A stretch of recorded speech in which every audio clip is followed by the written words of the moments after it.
Here we go. Salute to Knicks Nation on this Sunday night. A New Year's Day edition of KFTV Weekly presented by KnicksFanTV.com.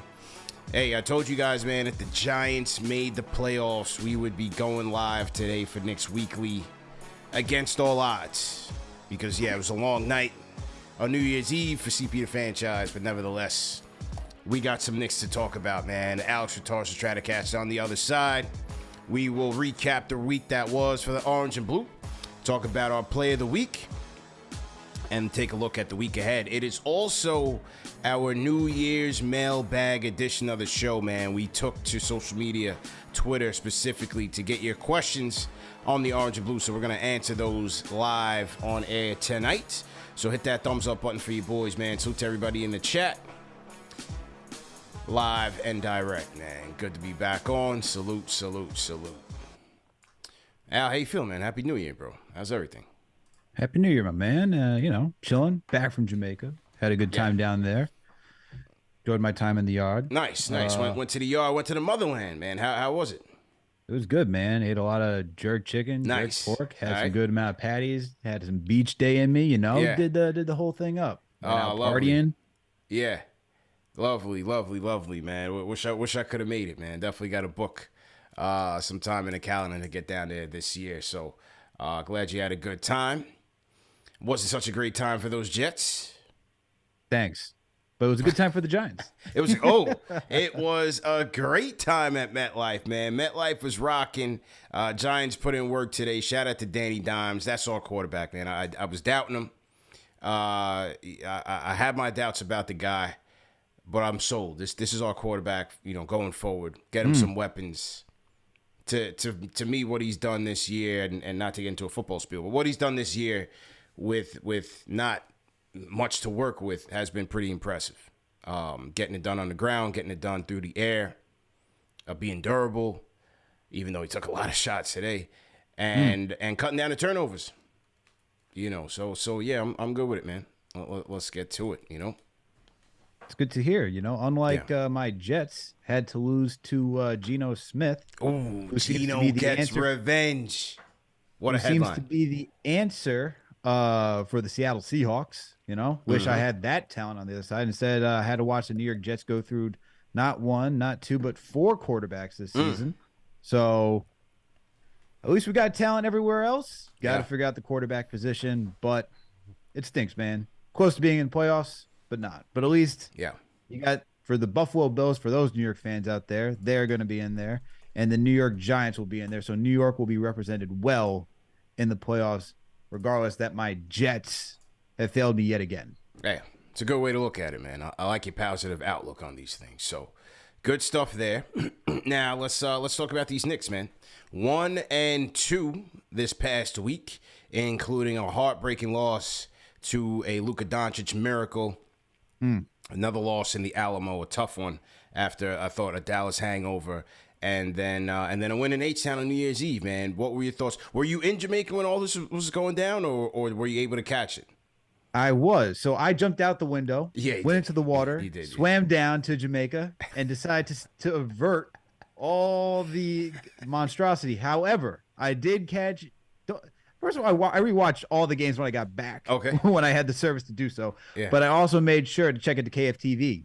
Yeah. All right. Make sure to check into you and JD doing a phenomenal job as always. Yep. And keeping up to date with the pulse of the fan base. So what'd you think? Woo! Man, this team is where it is. I think the thing is that they had to deal with injuries, poor coaching decisions, players not showing up. It's a multitude of things throughout this past couple of weeks, but that's the play of a 500 team. So I like the bounce back against Houston. You want to see Tibbs not go with such a short rotation and just he has to be able to adjust on the fly, man. Like when I watched that Dallas Mavericks game, why are guys even getting close to 50 minutes? Like what are we doing over here? And then the next game you then play Evan Fournier, who you could give in spot minutes to in the Dallas game to save some of your starters down the stretch. so that way they had enough legs to close out the game. That's some of the stuff that I'm looking at. And then you look at like the Bulls, where it just comes down to execution. Same thing for against Toronto, players coming down to execution. It's a multitude of things, man. But overall, it's once again the play of a 500 team. So I expect this. I expect them hopefully to be better when you get RJ and Brunson back. You really see how much Brunson makes a difference for this team now that he's out. And thank God for Brunson, because yeah, he doesn't make every clutch shot possible. No top player even does that all the time. But you just see what happens when you got to rely on Randle and everybody else to create their own shots, to play make for others. He really is a consistent player in those aspects of the game, and we've missed that without him. Maybe you have him against Dallas, it's different. You have him against the Spurs, a lowly Spurs team, it's different. But overall, you still have to be able to step up to the occasion when you're missing those guys, right? It's always about that next man up mentality, no matter the sport. So I'm looking for this team to be better, but as of right now, I think the team is okay. They're not it's not the worst thing possible, but it's not the best thing possible either. Yeah, I agree with you, man. They're right where you expect them to be. Now they've moved around the East from 6th to 8th. I expect them to be hovering around that 6 to 9, maybe even 10, because they're going to start seeing the Wizards a couple times at least this month. So their series against the Wizards is going to pick up this month. And if they lose those games, you give the Wizards a tiebreaker, you could be hovering between 6 and 10 for the better half of the second half. So I think they're right where they are. Obviously, we got high off of the 8-game winning streak. The 5-game losing streak certainly brought them back to life. And it's just interesting in terms of the narrative that could have came out of that Dallas game with them being shorthanded. No RJ, no Jalen. Yeah, Julius playing out of his mind. Quentin Grimes with a career-high 33. So many heroes in that game. And then it just a monumental, epic choke job was the narrative that took over, and rightfully so. And then, unfortunately, I thought that they took that with them to San Antonio, because they just, from the beginning, from the opening tip of that game, they had no life, they had no gas, and San Antonio was the hungrier team. And so San Antonio, who's not a better team than the Knicks, was able to steal that game. But they were able to rebound in Houston. The thing is, again, I agree with you, is that there is going to be a rotation issue, especially once they start playing better teams. Because I don't think you're going to be able to get away with being so woeful, especially off of the bench, without Obi, who's nowhere close to practicing from what the reports are saying, and an inconsistent Quick, although he played well in this Texas triangle as a facilitator and also as a scorer. But then, the whole Hartenstein and Sims thing is starting to turn ugly. You have McBride, who, as I said, it's not going to give you anything offensively. Yes, here and there, he'll give you a nice little pull-up mid-range. You hope that he can be efficient on catch and shoot, but he's not going to give you much. And they're going to have to decide once they get deeper into the season if, yes, his defense is very valuable, but if he's giving you zero offensively, they're going to have to figure that part out. They're definitely going to have to figure that part out.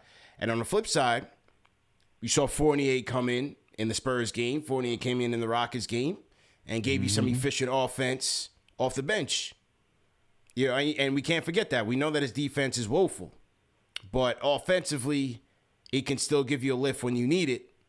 And I thought he tried to do so, especially in these last 2 games.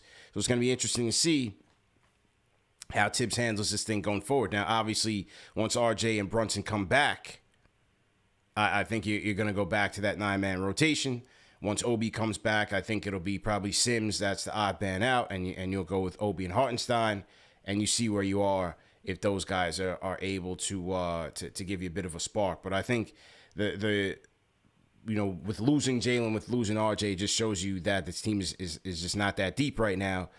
But at the same time, it's also showing you what Julius Randle is bringing to this team right now. And he is, without question, our player of the week, man. Julius Randle scoring 35 points per game, 12 rebounds per game, and 5 assists, shooting 48% from the field and 43% from downtown, man. Julius getting it done in all facets of the game, man. We got to give him a lot of credit. What's been your thoughts on Julius this week? Well, before I went out of town, I'm glad to see that my article on KnicksFanTV.com is aging like fine wine, because I did write something about Julius Randle. It's called "Is Julius Randle Channeling His Inner All-Star?" And reviewing what he's doing this season. Yeah, it was rocky to begin. It looked like we were going to get the same Randle that we had last season, just not recognizing the double teams, not playing a lot of defense, playing a lot of hero basketball. But it seems like he has figured it out, and he's now starting to fit in with what this offense is. It's still ISO heavy between Brunson, RJ, and Randle at times, but we start to see more passing. You know, we've been talking about that after most post games where we're starting to see in that 25, 26 assists per game for the Knicks when everyone's healthy. That's an uptick from last season, considering it was just a struggle to get up to 20. But sticking with Randle, I like what he's been doing, man. And the fact that he's back to an efficient field goal percentage is what's really impressive for me so far. I'm just pulling up the numbers right now just to make sure, just to see where it is right now. Because when I wrote the article, the fact that he had the second lowest of his entire career and the lowest as a Knick last season in effective field goal percentage, which is 45.9% last season. Second lowest his entire career, lowest has been as a New York Knick. He is now shooting 54.6%, the highest it has been, even better than his All-Star season. And what's even more impressive from his All-Star season is that he's doing it not just by only being in the paint. In that article, if you go in there, I talked about his shot diet and how it's changed since that All-Star season.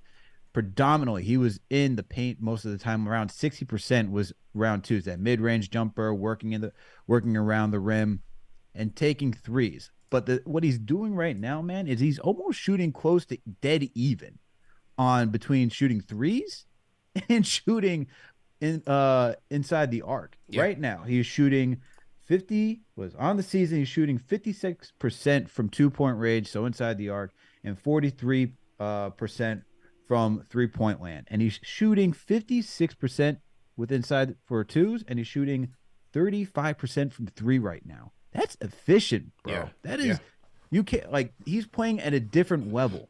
Okay, he's one of the top power forwards right now based on these statistics in the NBA. You got to consider, you just got to recognize, not even consider, you got to recognize and appreciate what he's doing for this Knicks team, especially without Brunson and RJ right now. Dude is just playing on a whole other level. I think he's really just improved his game from what we saw during his All-Star season. He's truly in an All-Star conversation right now in the East. Here is what Tibbs had to say about Julius's performance this month. This is courtesy of MSG Network. So to everybody in the chat, once again, hit that thumbs up button for you boys. Here's Tibbs on Julius. Yeah, he's just had a monster month, and we're asking him to do a lot too. He's scoring, he's passing, he's rebounding, he's playing big minutes. He's handled it all. All right, that was Tibbs on Julius, and listen, man, he's right. He's doing a little bit of everything, and especially without Jalen and RJ, he could easily just snatch a ball and just go straight hero ball. But you notice, especially watching these past 3 games in Texas Triangle, how much he's communicating on the court with his teammates. He's moving guys around. He's trying to get efficient spacing out there to get guys open and get guys good shots. And then his scoring, what I said last night on last night's show is that he's, in a lot of these matchups on one-on-one single coverage, there's not a lot of people that can check him, man. I mean, in the Dallas game, you had Tim Hardaway Jr. lined up on him. In Houston, they're running smaller lineups, and he's just destroying them. He's picking and choosing his spots, and he's really been attacking the basket very well this year. And then this month, he's shooting 47% from the field, damn near 37% from three. And overall, he's averaging 24 points, 9.7 rebounds, 3.8 assists. Those are all-star numbers, man. Got to get Julius to Utah. Those are, without question, all-star numbers. And last year, when we looked at the efficiency differential, especially, there was a lot of talk with the whole Obi dynamic and how much Obi makes the team much more efficient and they run much better with Obi. Last year, Julius Randle's efficiency differential was minus 9.4. This year, it's a plus 2.1. He's in the 60th percentile with that regard. They're 11 points per possession better with him on the court. That puts him in the 98th percentile. 3.7, plus 3.7% in effective field goal percentage. That puts him in the 89th percentile. You gotta love what he's doing on the boards as well, man. He's been a monster on the defensive boards. 20% defensive rebounding percentage. That puts him in the 100th percentile. And 100th percentile off in defensive rebounding percentage off of free throws. Been an absolute monster on the boards, bro. So when you talk about defense, those numbers matter. When you talk about limiting second chance opportunities for the opposing team, those numbers matter. So Julius is he's been great, and he's back to 2020, 2021 levels. He's back, bro. He is. Like I'm telling you, man, even with the way he's shooting right now, it might even be better because, you talk about having a stretch four. You talk about he's shooting 37% from three right now. That's incredible, bro. We're talking about going back up to the 40% that he was doing, and we're not expecting him to be a 40% three-point shooter, but if it's close to that, it's above league average.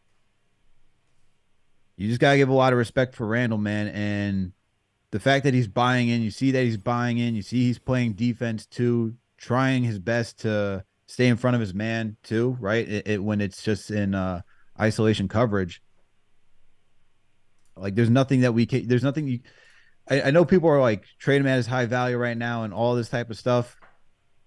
And those are all fair points because – as a player, you don't know what he's going to get because with his tenure with New York, it's been up and down. But if we're going to be honest, I know Brunson makes a big difference, but Randle's making a big difference too. He draws a lot of double teams, triple teams. He creates open opportunities for everybody else. I don't know what this team would look like without Randle right now. So just kudos to him, man. That's all I could say. Yeah, true indeed, man. Well, I mean, look, they're not going to trade him. So, I mean, they're not. They're not going to trade him. So, you might as well look forward and think about what this team would look like just in terms of their goals of putting a team that can compete in the playoffs out there. And that's how we're going to have to look at things when the trade deadline is coming up and as they continue to make a push for the playoffs as we get deeper into the second half. Shout out to Gotcha Open, man. $20 super chat. He says, salute to Knicks Nation. Much love to all KFTV fan. Continued growth in 2023 and beyond. Appreciate all the quality Knicks coverage, man. Gotcha Open. Definitely appreciate it. We got the rhyme animal, Chuck D, in the building. Happy New Year to Chuck. Definitely appreciate him being here rocking with us for this edition of Knicks Weekly. Salute to everybody in the chat once again. Make sure you guys are hitting that thumbs up button. And if you guys are new in the chat, leave us a hashtag new. Type in hashtag new in the chat, man. We'll shout you guys out. And also put in what cities you guys are checking in from. What city are you guys calling in from or your country? Throw that in the chat and we'll shout it out as well. If you guys want to call in, give us your takes on this week or any questions, call us up 657-383-1509 or you can hit us up on the KFTV Discord. And now as we look at the week ahead for the Knicks, you have a matinee edition game tomorrow at MSG with the Phoenix Suns coming into town. No Devin Booker, no Cam Johnson. However, Landry Shamet and Cameron Payne are upgraded to probable for this game. And then you have the Spurs coming in for a rematch and finish out the week in T-Dot in Toronto, taking on the Raptors. Knicks will be looking for revenge in that game as well, man. How do you see this week going? What's your prediction for this week? I don't know if it's because I'm back from vacation, had a little rest and relaxation, but I'm feeling positive. We'll go 2-1 on the week. Let's see. No Devin Booker. You said no Cam Johnson as well for tomorrow? No Cam Johnson, but you have Cam Payne, you have Landry Shamet coming back. And Chris Paul's still playing, obviously. Yeah. That's tough. Yeah. That all depends if Brunson plays. And Jalen Brunson is still questionable. And he's questionable, which is better than... Was he doubtful? Yeah, he was doubtful these past couple of weeks, right? Yeah. More questionable. But RJ and Obi are out. All right. It all depends if Brunson's back, in all honesty. I think 2-1 is possible this week. Yeah. But it all depends on if Jalen Brunson is available. I think you can get by without RJ. You really can't get by these teams without Jalen Brunson. If you have Jalen Brunson for this entire week, I think you go 2-1. I think without Brunson, I think you're probably looking at 1 win, and that would probably be the Spurs, just in the rematch. Just because I think the team that played last week will want revenge. Mm-hmm. So with Brunson, 2-1. Without Brunson, 1-2. What do you got? What are you feeling for this week? Yeah, I agree with that. I think the Spurs game, they should have no problem beating that team. The Suns, they can steal that one. A shorthanded Suns team, but obviously they deserve respect. Suns coming off of a loss in Toronto, but will be shorthanded. I think they can take that game even without Brunson and RJ, but it will take a lot. It will take a full team effort and effective play on both ends. And then the Raptors, you know how I feel about that Raptors matchup, man. And then going into Toronto and trying to take that one there against a healthier Raptors team, I think that's a tougher one, especially if you're going without RJ, you're going without Brunson. I think that's a tough one to expect them to win shorthanded in that regard. So if we don't have those guys for this week, I'll still go 2-1. I say we take the matinee game tomorrow against the Suns. Yeah. Who has the big game? Julius. and you know what? And you hope you're gonna need Grimes and Quick to step up.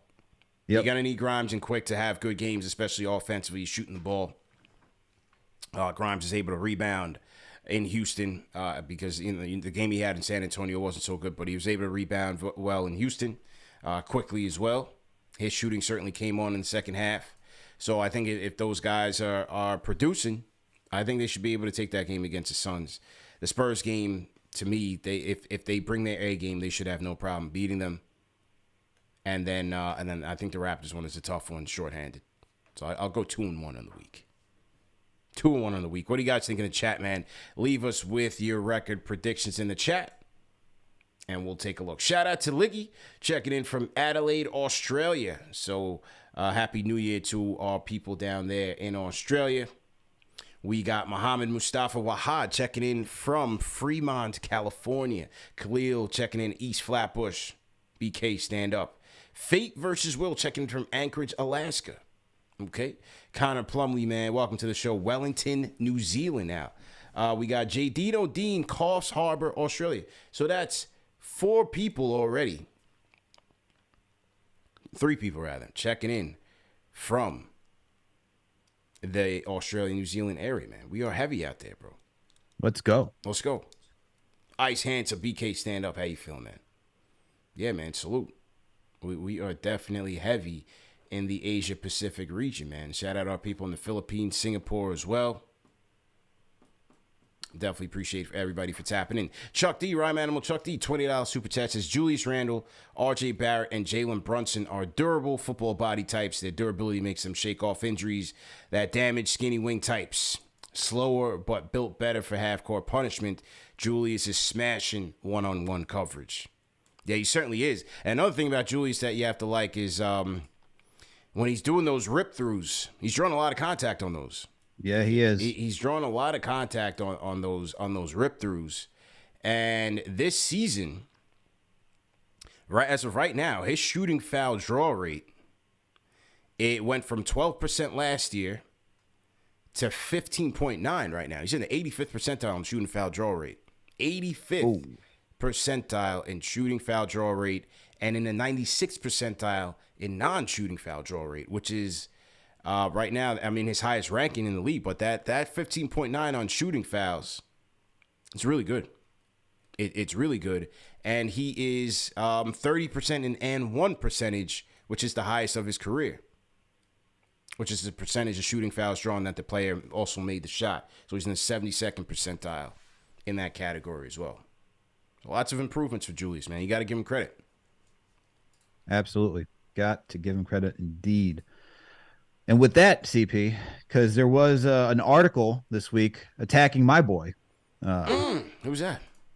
Obi Toppin.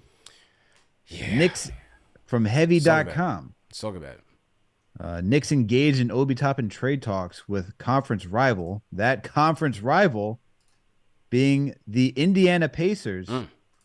Sean Devney got word that the Knicks and the Indiana Pacers have had a discussion about trading one Obi Toppin. I don't know how I feel about that, man. I don't know how I feel about one dealing with a heated rivalry and giving up a player that one, not only that I'm a hive, like part of that hive, but to the Pacers? Yeah. Come on, man. If there's any legs to this, someone needs to be slapped. I don't like it. I don't like it at all. There's no way you're even going to. If I have to see Tyrese Halliburton and Obi Toppin on the same team in fast breaks, I'm gonna pull out my hair, bro. Yeah, I don't like it, man. I don't like it. I don't know. I'm just, again, the Obi thing is it's just very perplexing right now. Number one, when does he get back onto the court? And number two, what are you really getting back from Indiana in a Toppin trade? It seems like, because one of the articles you're reading, I think it was on like Yardbark or something, like a potential trade scenario: Fournier and Obi for 2 second-round picks. That's crazy. Obi and Fournier for 2 second-round picks? Yeah. In other words, using Obi as to get off that Fournier contract. But that doesn't make any sense to me, and I would never do that. That'd be selling way too low on Obi Toppin, and I don't think the Knicks are that motivated to get out from under that Fournier contract. That's way too low to be packaging Obi. I know he hasn't gotten that many minutes, but there's still some intrigue. You see what he could do. You saw at the end of last season. I mean, he put up 41 points towards the end of last season. I know it was against, we're talking about teams that don't really care. It was against the Toronto Raptors. Scotty Barnes, he only played 20 to 28 some odd minutes, but still putting up 41 points in the NBA. Still putting 41 points up in the NBA, mm-hmm. Right? We see guys who aren't able to do that. But to be honest, it doesn't shock me that it'd shock me if it's with Indiana, but it wouldn't shock me if the Knicks are taking calls or thinking about trading Obi Toppin. One, because of how Julius Randle's playing right now. Two, Obi's not getting those minutes. There is still some intrigue in him around the league. The one thing about this deal with Indiana is that they do have 3 first-round picks, including their own, for this upcoming draft. So if you had to trade Obi Toppin to the Indiana Pacers, and let's say you're getting 1 or 2 of those draft picks in return for this year's draft, how would you feel about that? What is the plan? You get what I'm saying? Like, it's the same thing with the quickly potential trade scenario. Like, if you're going to try to trade these guys to punt for the future without a clear plan in place, that's a tough sell. It's a tough sell. Yes, the roster needs to be tweaked. It needs to get better. They need to improve. They need better players. But if you're going to tell me that they're going to punt and trade these guys for what ifs, that's a tough call to make. What is the plan with all these draft picks with no clear candidate available? Yes, people say guys become available all the time. But who is it, right? Zion is locked in with the Pelicans right now. They're in lockstep. They're serious contenders. I like how that team is playing. Mm-hmm. You want to talk about, Phoenix, new ownership. They're still playing at a high level. I think, yes, they're going to miss Booker due to his injury. He's out 4 weeks. How much longer do they run with the Chris Paul era? I don't see them as strong contenders. I just don't see that guy out there that they're looking to package up multiple picks to go get in a Mitchell-style move. So what if the plan was you're competitive like you are right now? You don't. Let's say the Knicks don't make any major moves right now, right? Let's say they stick with this team because you said it earlier in the show. They don't want to trade Julius Randle. He's playing at an all-star level, right? You just got Jalen Brunson here. He's been the goods. You're starting to see RJ get out of his shooting slump, starting to play a little bit more efficiently, right? Quentin Grimes, okay, without RJ, the way he played against Dallas, there's something there, all right? Yeah. More than what we saw from him last season. There is something there. The way that he exerted himself defensively and still got over 30 points, that's something. That is something that you got to keep watching, and I'd like to keep him on this team moving forward, because for a player to do that, not many people could do that in the NBA. Yeah, not many. So there's definitely something there. What if you do, because the Pacers right now have their pick, Boston's pick, and Cleveland's pick for this year. You get one, maybe two of those draft picks. What if you could flip all the other draft picks that you have to move up in this year's draft? Because as we've seen, you can move up in this year's draft and not, let's say you can't get to the top 5, but let's say you get up into the, you still get into the lottery. Let's say you get somewhere between 9 to 11, right? Maybe towards the tail end. Because we've seen players go like Devin Booker, 13th, Donovan Mitchell, 13th, right? This is supposed to be a deep draft. You could potentially find someone around that range too in a deep draft. I hope you could if it's being promoted as a deep draft. What if the Knicks are able to do something like that? You get all these draft picks and move up and go get someone that could be that guy out of this year's draft. How do you feel about that? Yeah, I do it. I do it because at this stage of the Rose tenure, the one thing that you could rely on them for is finding quality talent at the slots that they're picking. So if they have the potential to get a guy that they really like in that range, I would trust them to go get that guy based on their scouting, based on Perrin and his team. If they see a guy that they really like, that thinks that he can really be an impact player on this team or has a very high ceiling, I would do that. I hope that if that's the case, right? If that's the case, I hope that is what happens, man. And I hope they find that guy. Because as of right now, you talk about you need to consolidate this roster still. You need to find that guy through the draft. They clearly don't want to tank. Now, we could say that they're developing these guys. We're starting to see a lot of these young guys play. All right? So if that's going to be the route, at least use those draft picks to try to move up in this year's draft and go get somebody. Because the way the Knicks are operating, I just don't see them peeling everything back to just go on a full youth movement. As much as I'd like to see Obi Toppin get those starter minutes, and I think he would be a really good fit in for a fast-paced team, a lot of good ball movement. If you can get more draft capital to go get somebody that can play at a position that we need, I'd do that. Yeah, I would do that. I would definitely do that. And that question was, a lot of people had questions on the OB trade front. So, but we'll give that one a proper middleman's for sending that question. Now, Dat Franco on Twitter says, if the Knicks do trade Obi for a package of picks, should the Knicks sign Carmelo Anthony? When will the Carmelo Anthony wishes just go away? Can we forget about Carmelo Anthony already, man? Listen, that is my guy. He's one of my favorite players of all time. It's finished. It's over with. No, we don't need Carmelo. When will it end, bro? When will it end? I don't know, but I'll probably do it.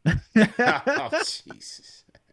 Look, man, if you're gonna trade Obi, and we're gonna need somebody else on the bench to play the 4, I don't need to see Hartenstein playing the 4 anymore. I hate. If this team's not gonna be playing Cam at the 4, can I at least get Melo? Can I at least get Melo some spot minutes? Please, can I get that? Come on, like, are you even mentioned this, man? The pairing of Sims and Hartenstein has been it was fine to begin with, but as soon as we start playing more mobile 4s, more talented 4s, the Hartenstein Sims thing isn't going to be working, man. It's not because of Sims, all right? Like, we just don't use Hartenstein to what he should be doing, which is being a passing big, being a scoring big. We were trying to treat him as a rim protector, and he's not that. So, personally, I think it's best that the Knicks move off of him, allow Sims to get those backup center minutes. I think he's more than earned it at this point. Mm-hmm. And if you do that, if you're going to trade Obi, we're going to need a 4, man, because they're not playing Cam. Yeah. We have Evan Fournier out here, man. Against the Spurs, you put Evan Fournier in. You know, it's not even Cam. It's like splashing 12676 in the chat. It's all emotions, this Melo talk, man. It's all emotions. Yes, we need help off the bench. Carmelo's done, man. He's finished. Just let's keep it younger. But we need scoring, man. Come on. Look, man. The Knicks have enough draft capital. They have enough young players to go get something better off the bench than Carmelo Anthony. But why not keep that draft capital and use it this offseason? I mean, I'm not talking. We're talking about this season if he's traded, right? Because obviously this season, if he's traded, you're going to be trading Obi at his highest during this season to get him for an offseason. You wouldn't be trading him next season if they did that. I don't know, man. I say no, man. I say no. Bring him back when you want to retire his jersey, man. You know. Shout out to Keith Paris at Ronin 1957. His question: do the Knicks make any significant roster moves before the end of the season? Is Tibbs buying himself time, or is it just a matter of time before the front office starts looking for fresh, younger coaching talent to drive this team in a consistent direction? I'll take on the Tibbs topic. As I said on the last SNY appearance, I think he'll ultimately be evaluated on how well this team pushes for the playoffs. Right? Do they flame out and miss it altogether? Then I think they look in a different direction. But if they're there, if they're in that 6 to 10, if they're in the play-in, I think he'll be fine. They're too clicked in with Tibbs right now. They're locked in. That's Leon's right-hand man. He was his hand-picked coach. He's in the front office when they're making moves. He has influence there. And we did hear when Ian Begley had mentioned that even last year, Dolan did give Leon the green light to make a move if he felt like it was necessary. But I think Leon is pretty much locked in with Tibbs unless this team just craters. Then the pressure will be on for Leon to make that move. And it's like the saying goes, once you make that move, then you're on the clock. So it's a tricky situation. You know, it's definitely a tricky situation, man. And then any significant roster moves before the end of the season, you know, does Fournier get moved? Does Cam get moved? And do they upgrade the bench? I would take a look at Clarkson, bro. Jordan Clarkson? I would take a look at Clarkson and see what the cost is. Again, this is all based on the team's goals to make the playoffs and be competitive. I would go get Clarkson and try to bring him off the bench. How are you getting Clarkson? He's making $14 million right now. Right? Who are you trading? You're going to have to pair with maybe a pick, first-round pick. A young guy. I'm not trading Grimes. Obviously not trading Grimes. No. So you're saying quickly? I'll look into it. I'll look into it. You got to pay to play, bro. And as much as I like Quick's defense and how he's growing with this team, as I've been saying, when the trade rumors came about, they have draft capital, man. To me, there's nobody. There's no untouchables. There's guys that are close, like a Grimes. I like a Grimes. It would take a lot for me to pair off a Grimes and a pick. A Grimes and a deal. Okay. So what was the first question? Tibbs? Is Tibbs staying here? Or he says, is Tibbs buying himself time, or is it a matter of time before the front office starts looking for fresh young coaching talent? And do the Knicks make any significant moves before the end of the season? All right. So for the Tibbs buying himself time, or is it just a matter of time before the front office starts looking for a fresh and younger coach? I think for the front office, I think you knocked it out of the park, man. It's Leon. This is Leon's handpicked coach, as you noted. If Leon fires Tibbs, he's then on notice that he has to win. In my opinion, if you're saying that this roster, the way I look at it is, if you get rid of a coach, you're saying that this roster should be competing better than it is right now, and that the next coach will help them reach those levels. Right. And getting rid of a coach, I know we all have our gripes with Tibbs when it comes to rotations, how he plays guys a lot of minutes, doesn't make in-game adjustments, doesn't read the flow of the game really well. It's a rough decision to make, because even if you look after all the stops Tibbs has made and who's replaced him afterwards, it's never been good. Yeah. You know? And even if you check out all the Game of the Week previews that we've done so far, every coach has their tick. Every coach has their issue. I mean, even Nick Nurse is called Nick Thibodeau for a reason, for playing his guys way too many minutes, right? We talked to Bibbs, talked about how Jason Kidd has his issues with rotations, in-game adjustments. We talked to I forget the Portland Trailblazers, my guy's name right now, who I talked to, but talked about how Billups, he makes these interesting rotation changes, but once again, feeling the game, making those in-game adjustments, closing games, knowing how to close a game. All these coaches have their struggles. They all have their weaknesses. So because of that, even though we see it on a game-to-game basis and we react to it on a game-to-game basis, I think the front office, from a macro lens, would say Tibbs hasn't done the most egregious thing possible yet for him to get fired. Because as of right now, they're a winning team. They're one game over 500. So I think he's buying himself time, but definitely it comes down to having to make the play-in. I think the play-in is the barometer for this team. If they make the play-in, I think he sticks. Whether or not he wins and gets to the playoffs just to go get beat by whatever team, like most of the teams that are in that range, I don't think that's what they're measuring. Because you look at the top 5 teams right now, whether it's the Bucks, Celtics, Nets, Cavs, and Sixers, any other team that's facing one of those teams, they're probably not coming out the East. All right, so we're going to the next round, I should say. So I think he's buying himself time because of how the team is playing right now. Definitely how Brunson and Randle have been playing too. And it just looks like a better brand of basketball overall. Yeah. I agree. With the roster moves, I think they just make something around the edge. Yeah. Same here.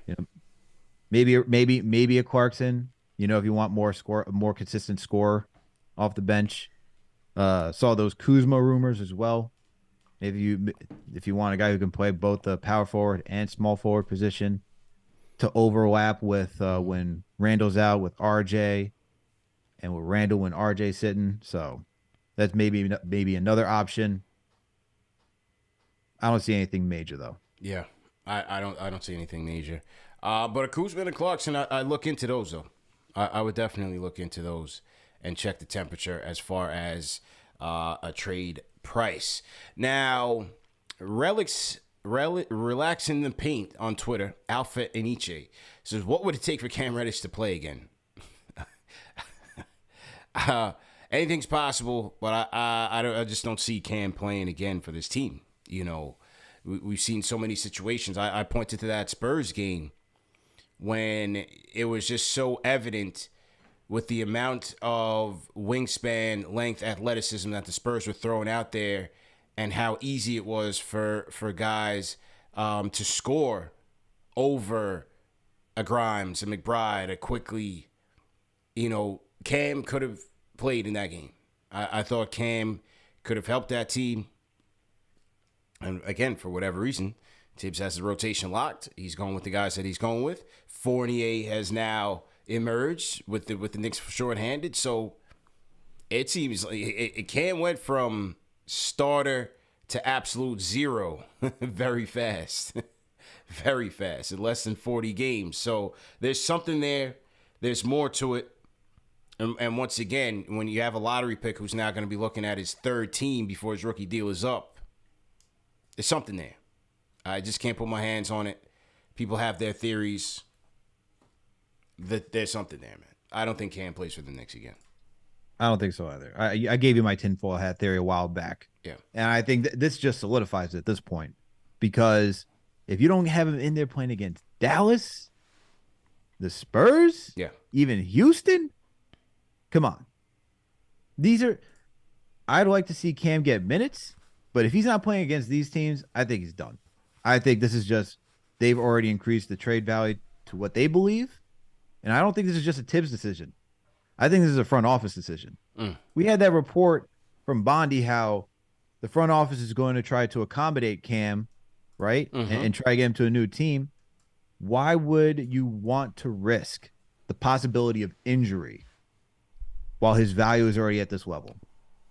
I just don't think I just don't think it's just a Tibbs thing, because with Fournier, you can always argue saying we already know what Fournier is. Around the league, everyone knows who he is. We saw him on the Magic. We already there's no hiding it. Cam, there's still intrigue.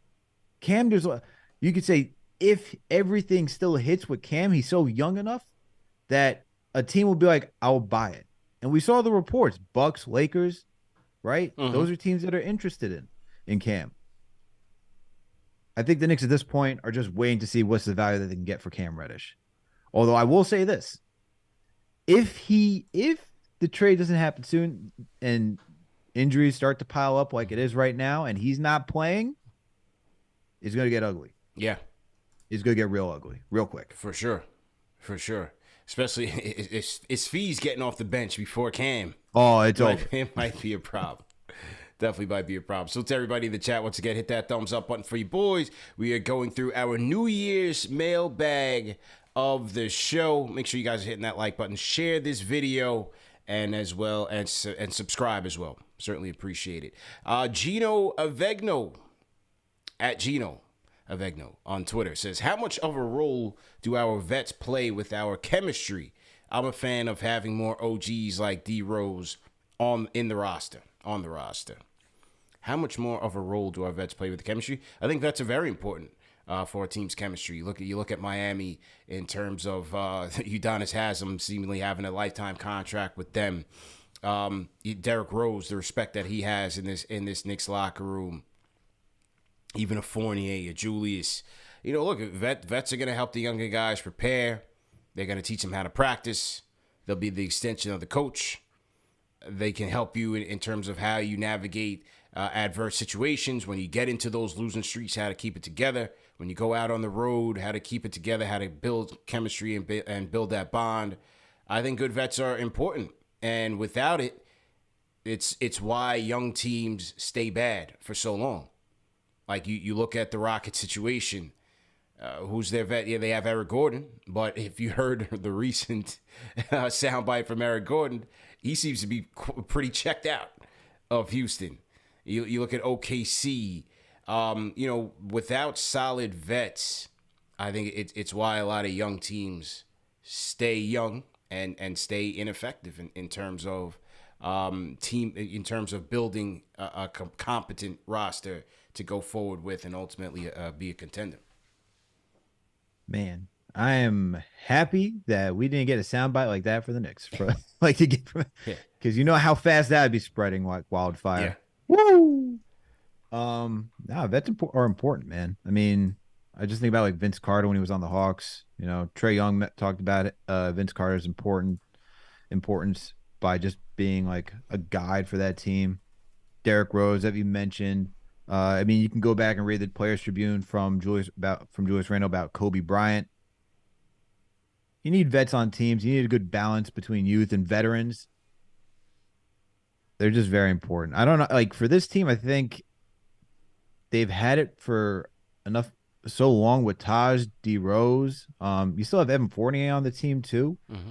That I don't think you need many more veterans on this team. I think these guys understand the work that it takes to be a winning team, to stay competitive.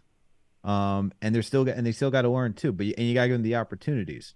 So I don't think this team needs any more veterans. I think it's fine with what they have. I'd like Derrick Rose to stay on the team for that, to be that veteran. I think they're fine where they are. I don't think you need any more on this team. I think once you start getting too crowded with veterans, you're starting to limit the opportunities for other players like we saw last season. Yeah, fair points, man. This was Eric Gordon when being asked about how the Rockets have improved this year. Are you seeing the improvement that you thought you would see when the season started? There's no improvement. Are you seeing the improvement that you thought you would see when the season started? There's no improvement. There's no improvement. Translation, get me out of here fast. Trade me. I've done all that I could do with this team, man. Hey, you want to know another team that needs a veteran? The Minnesota Timberwolves. Oof, man. Do they? Man, soda is burning in the wintertime. It's on fire right now. Maybe they should have kept Pat Bev. I'm just saying, man. I'm just saying. Look at the success that they had last year, and they are crumbling. Nas Reed throwing the whole damn team under the bus, man. So there you go. Perfect example of why equality veterans are needed, man. Someone's got to guide the ship. You can't just have the blind leading the blind. Yeah. Can't have the blind leading the blind. This was Nas Reed's comments. He just shout out to John Krasinski, who covers the Timberwolves for The Athletic. He was a guest on this show, great guest. He says Nas Reed, when asked about is it a mystery to the players why the Timberwolves are underachieving, here's Nas Reed. Not really. We know why, and I'm gonna kind of keep that in house, but we know why. I mean, there's a lot of reasons why. Yeah. Right. Go get Gobert, go get Cat, D'Lo. There's a lot of reasons. D'Lo stinks. They should have gotten rid of him a long time ago. There's tough spot, man. You see what happens when you try to accelerate a process. Yeah. Going after Rudy Gobert like that. That's terrible, man. It was the wrong move to make. And I remember when they made that move, it was either during day one or day two of free agency. I think it was day one, and I had done Sirius with Howard Beck, and we're going back and forth on the whole trade. I'm telling him, like, this trade doesn't even make sense, and he's like, well, he's bigging up the new president of basketball operations for the Timberwolves, Chris Finch, and he's got a good resume. He came from Denver. He knows what he's doing, so on and so forth. I'm just like, bro, like. They gutted their depth. They gutted their future for Rudy Gobert, man. That was not the move. I don't care how good this guy's resume is. That was a panic move, and it was blatantly obvious. You stymie and Cat, who has his own issues and question marks. You get rid of future building blocks in terms of your draft picks that you should be using to add more depth and talent to your team. Rudy Gobert is a move that you make when that's like the final piece to really move you to the top of the West or near the top of the West. They're not there yet. You needed to be able to say, first and foremost, I know what I have in Anthony Edwards. By this next year or the next 2 years, he's going to be a bona fide superstar that can carry this team alongside Cat. And then Rudy's like that finishing touch to solidify the defense. They're not there. No, they should have kept that team. Let Anthony Edwards still develop, man. He's still young. Yeah. Like, there's still games where you watch him and it's like, yikes. Yeah. And then there are games where you just see the pure talent that he is. And when he figures it all out and can be consistent on a night-to-night basis, that's when you know he's going to be a demon in this league. But, you know, this is where it looks like, and like going back to the Knicks, like how they're playing right now,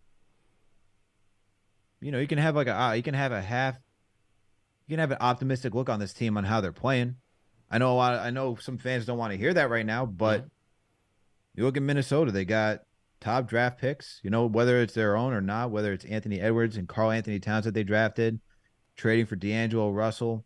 You know, you got an all-star in Rudy Gobert, and they're not doing well, man. Yeah. But you look at teams around the league that have continued to stay competitive, develop a culture.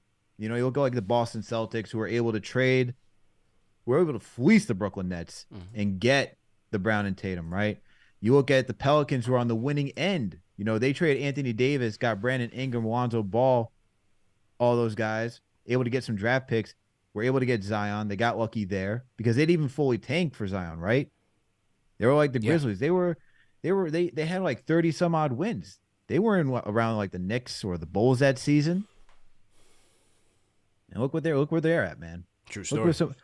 I think if you want to develop, and this is the differentiation between developing, where you're playing your young guys, and if you're losing again that aspect, rather than the art of like figuring out rotations to make sure that you're losing games just so you can purposefully get that number one overall pick. I haven't seen a lot of teams that have been successful. Look at the Philadelphia 76ers. They don't have Ben Simmons anymore. Yeah. You know, so True. I know not everyone. I know some are saying, let's tank, let's bottom out, let's just go get that top 5 draft pick. But you can find some gems, man. Look at what Utah did, right? He had Rudy Gobert late in the draft. Donovan Mitchell was a 13th pick. Look at the Phoenix Suns. Devin Booker was considered a guy who was just an empty stats guy. Yeah. But they were patient, you know, made smart moves. That's how it has to happen sometimes, man. Yeah. There's an art to tanking. Like if you're like the Warriors, well, even look what the Warriors did, man. They got Wiseman. That's not even working out for them. Yeah. So there's no cookie cutter way to go get that talent. Sometimes just staying competitive, trying to make the right trades, and that's where it's like if the Knicks can actually try to move up, I'd love to see Obi here. Let's forget the Obi Toppin trade. If the Knicks can somehow move up in this draft and go find somebody while still staying competitive and building a nucleus, that's a big win. Big win. Something to watch though. That's legit. You know, something to watch if they feel like that guy's there. It's a gamble, but certainly something worth watching as we get into the draft in June. Final question from Mr. Salads on Twitter. He's got an interesting tagline on Twitter. He says, who do you think could be the next Donovan Mitchell-like player to request out of their team? And there's really two players that come to mind. Forget about Zion. That's finished. And New Orleans is playing so well. He's never coming here.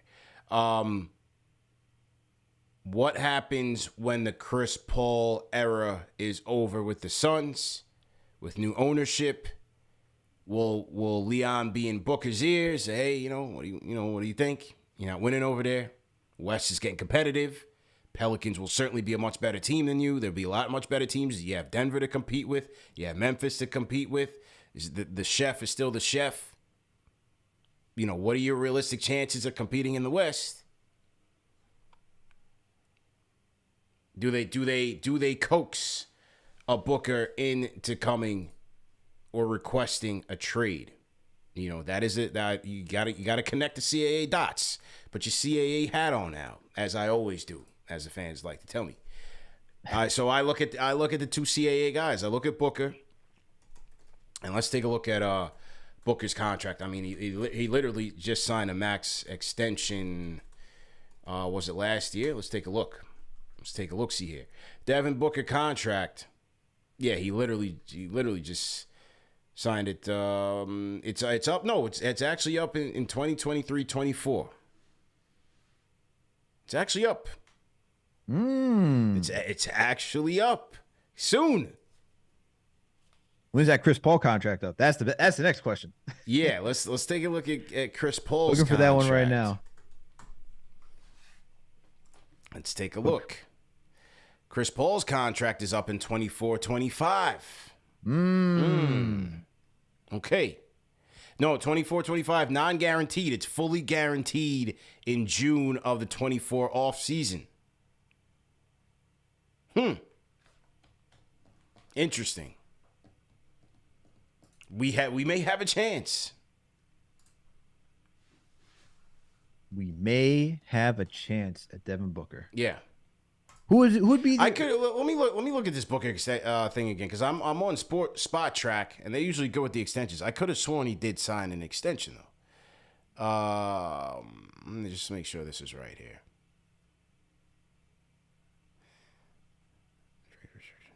I mean, people would keep it. Yeah, I'm tripping out. I'm tripping out. Correction. Booker signed through 2027. Okay. We got no chance, right? We got no chance. Unless the team starts being bad while the CP's gone, man. Yeah. You never know. And if new ownership, man. Yeah. You can't sleep on new ownership. How about this? What happens with How about this for Devin Booker? 2024-25 season, he's in the 50 range, 50 bags. 54 in 25-26, 58 26-27, and $62 million a year in 27 and 28. You know, when the CBA gets done and we have $300 million contracts, that's gonna look like chump change. Yeah. Yeah, absolutely. That's a lot of money, though. Yeah. But I'll tell you this: James Dolan will probably pay it. He'll pay. He's known for paying money, man. If it's a winning team, and if he wants to do that, he'd take on that type of money. We've seen that before. Yeah. So Booker's locked in. He's strapped in. He's got the bag. I'm just talking. You know, you look at that in terms of leverage, right? Because the Knicks wouldn't be the only team trying to go after Devin Booker, and those are the things to think about when you miss out on a Mitchell type of deal. You have other teams that are going to be looking. Maybe it's a Houston, maybe it's an Orlando, maybe it's a OKC Thunder who try to make a move and have the young players, the young talent, as well as assets. So that's the thing when you think about the next Donovan Mitchell type of player request. Leverage is important because if you don't have leverage, then you're just one of 30 teams who will try to make a play. Now, the Embiid situation is he's another CAA guy. You have the rumors that Harden may be going back to H-Town after this season. Which That just doesn't make sense to me, bro. That doesn't really make sense to me at all. Considering he took a pay cut to put this team together. You have Embiid, you have Maxey. You're sitting pretty in the East, can be competitive. Why would you go to a rebuilding Houston Rockets team? Doesn't really make much sense, but who knows, you know? I just don't see why Harden would want to go to the Rockets, as you said, for a rebuilding team. Wouldn't he, if he wants to win, he's in the best situation right now. And they're playing pretty good basketball. So I don't know why. That makes no sense. Yeah. So, you know, if that does happen, does Leon call Embiid, say, hey, you know, what are you guys really doing over there? You know? What's going on? How are you feeling? We just have checking the temperature. Maybe he sends Worldwide West down the turnpike to go holler at the guy. Don't show up at the game in front row. Like last time. Like that whole clown show they did in Dallas. Don't show up at the game with the whole caravan. Will he show up, though, at a game that has both the Suns and the Sixers playing there? Oh, my God. What are we doing, man? What are we doing? Oh, man. What tampering, you know? But nevertheless, Could it be Embiid? Somebody in the chat said we're forgetting Trae Young. No, you don't go get Trae Young, man. You don't go get Trae Young and put him in the backcourt with Brunson, man. Come on, man.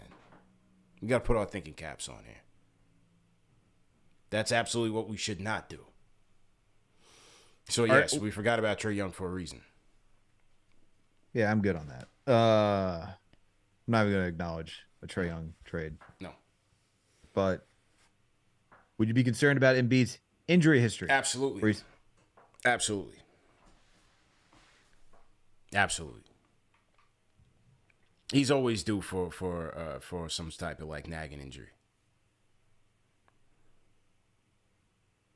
I mean, these are pie in the sky dreams, man. Yeah. But they're the most likely ones. Those are the most likely ones, man. You got to put your CAA hat on. I do it every day with pride. As a company man, yeah, you are. That's it. That's it, man. But great segment. Shout out to everybody that submitted their questions. Knicks in back at home at MSG with a matinee tilt against the Suns, man. So we'll see how that plays out. We do have a call on the line. Area code 804. What's your name? Where you calling in from? It's Juice from Virginia. Juice, what's good, man? How you feeling? Where in VA are you? I'm in Richmond, man. Richmond, stand up. What's going on, man? Ain't none. Hey, just wanted to comment real quick. Heard Alex talking about this being a 500 team. Mm-hmm. And when you look at some of our losses, the Toronto loss, the Dallas loss, the Chicago loss, I think the team is we're better than a 500 team. We just got a 500 coach. I think the coach is the issue. I think if we had a better coach, we'd be in a better position, and we wouldn't be a 500 team. That's all I got to say, man. Rapid fire. Okay. Yeah, I think the talent has a lot to do with it.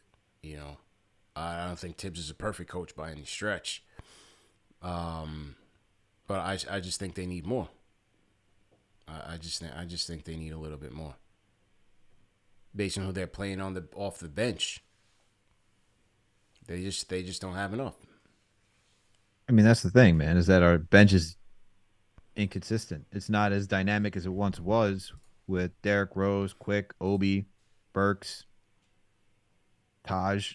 Like, you need some more supplemental scoring from there. As much as I like the defense, the scoring from from RJ, Brunson, and Randle, you need more guys who are able to contribute on a night-to-night basis. And I think when you start looking at teams that you got can play consistently throughout the East, like the Bucks, Sixers, like, yeah, we can take some of those games, but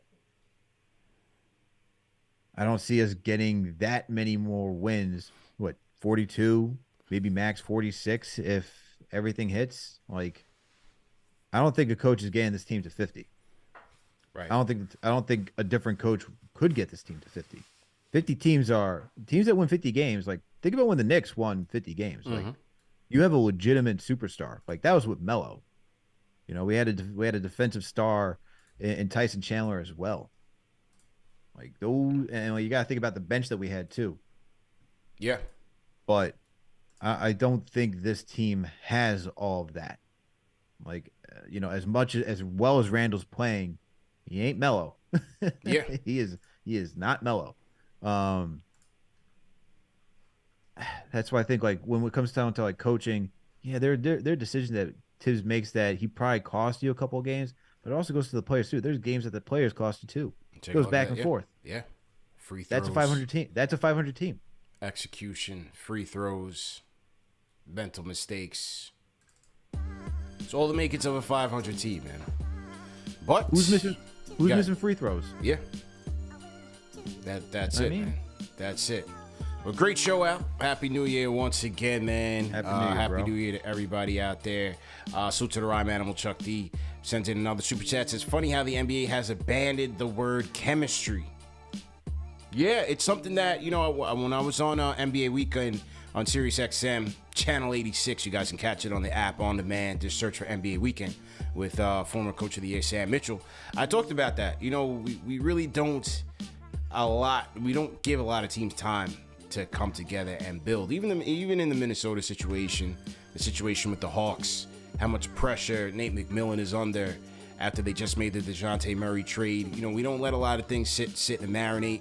We kind of judge things very fast. The Nets, similar situation. It's kind of just how things are nowadays. You know, you don't really give things time to gel and marinate and give teams an opportunity to come together, figure it out, and build chemistry. It's either it's working or it's not. And then the pressure's on if it's not. So it's just an interesting time, man. Absolutely interesting time. So anyway, we'll be back tomorrow for post-game live, Knicks versus Suns. And we'll see if the Knicks can pick things back up after the 5-game losing streak was snapped. They got the win in H-Town, finish off 2022 above 500. And let's see if they can carry that momentum forward, man. Remember that this show is available in audio podcast format, all the major podcast platforms, so no reason to miss it. Check out our sponsors, man. Go to manscaped.com, enter promo code KFTV for 20% on plus free shipping. Also, check out our guys at Prize Picks, man. PrizePicks.com, enter promo code KFTV for an instant deposit match up to $100. So great show once again. All the mods, Happy New Year to everybody out there. Health and happiness to everybody. We'll see you guys tomorrow, man. Peace.